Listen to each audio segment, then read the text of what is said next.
শুভ সকাল। সকল বন্ধুকে ভালো থাকার শুভেচ্ছা জানিয়ে আমি আজকে আমার আরেকটা অমৃত কথার পর্ব নিয়ে হাজির হলাম বন্ধুদের কাছে। বন্ধুদের অনুরোধ রইল, আমার টপিক ভালো লাগলে একটা লাইক দিয়ে আমাকে উৎসাহিত করবেন। আমি বুঝতে পারবো যে আমার পাঠকদের বন্ধুদের ভালো লাগছে। আর এখন গুরুদেবকে স্মরণ করে পাঠে চলে যাচ্ছি। ওম অজ্ঞানতিমিরান্ধস্য জ্ঞানাঞ্জনশলাকায় চক্ষুর্মিলিতং যেন তস্मै শ্রীগুরবে নমঃ। অখণ্ডমণ্ডলাকারং ব্যপ্তং যেন চরচরং তৎপদং দর্শিতং যেন তস্मै শ্রীগুরবে নমঃ।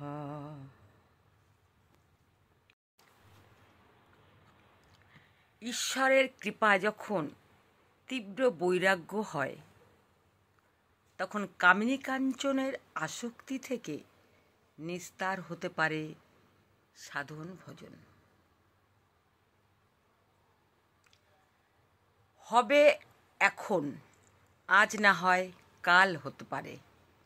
এ হলো মন্দা বৈরাগ্য।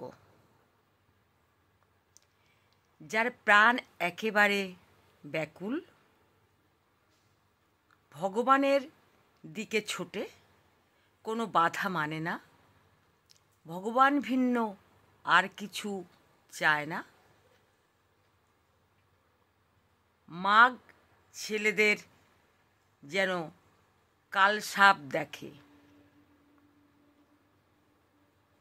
সংসার যেন পাতকুয়া মনে হয়, আর ভাবে যেন ডুবে গেলুম।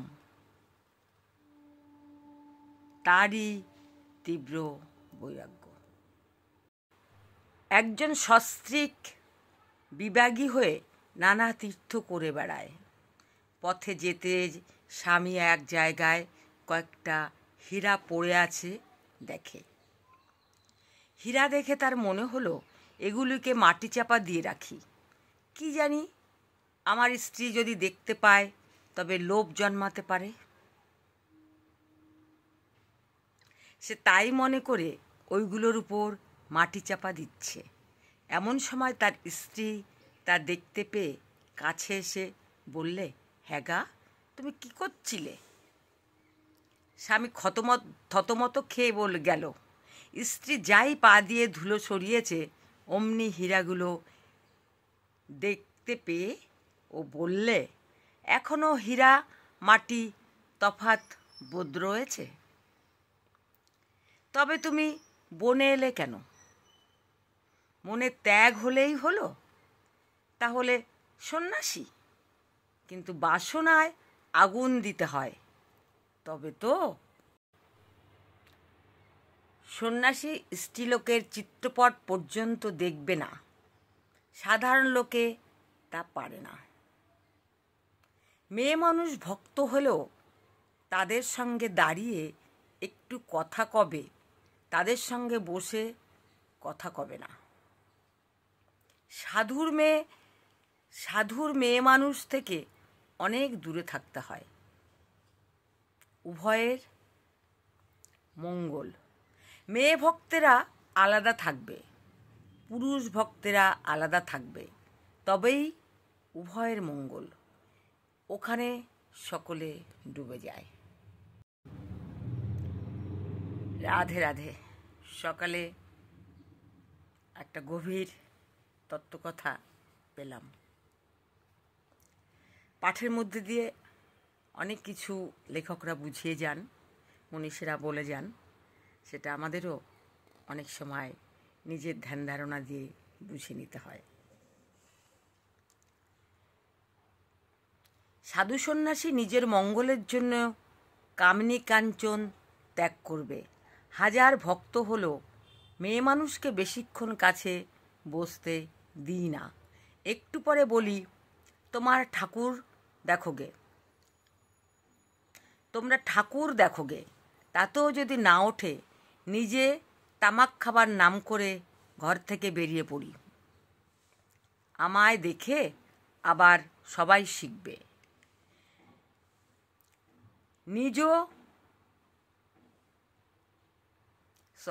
সিদ্ধ হলেও সন্ন্যাসীর এ কঠিন নিয়ম কেন?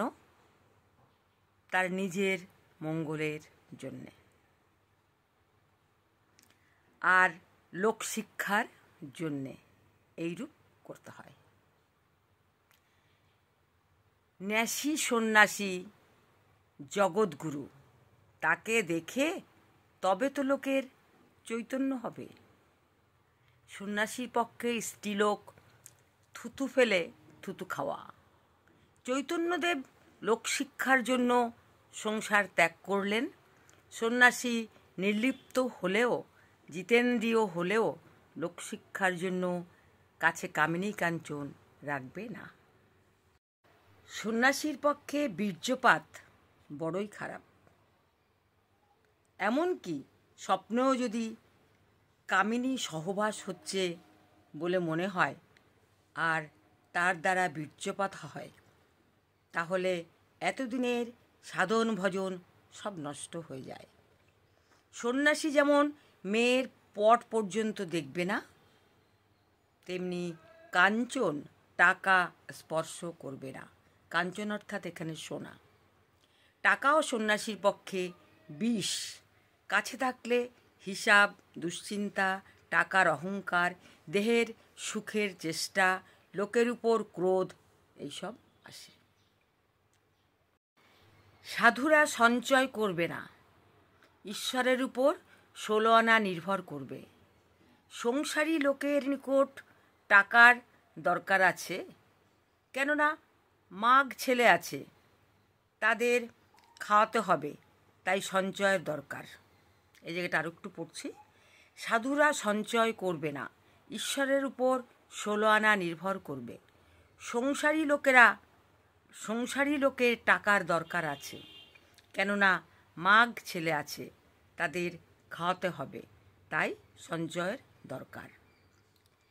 পনহি মানে পাখি, অউর দরবেশ মানে সাধু সঞ্চয় করে না। পাখি আর সাধুরা সঞ্চয় করে না, কিন্তু পাখির ছানা হলে ছানার জন্য মুখে করে খাবার আনে, তখন সঞ্চয় করে। মৌমাছি অনেক দিন ধরে অনেক কষ্টে মধু সঞ্চয় করে, কিন্তু নিজে সে মধু ভোগ করতে পারে না। আর একজন চাক ভেঙে নিয়ে যায়। মৌমাছির কাছে অবধূত এই শিক্ষা করলেন যে সঞ্চয় করতে নাই। নমস্কার, আজ এই পর্যন্ত। পাঠ করলাম কুমার কৃষ্ণ নন্দী সংকলিত শ্রীরামকৃষ্ণ বাণী ও শাস্ত্র প্রমাণ থেকে।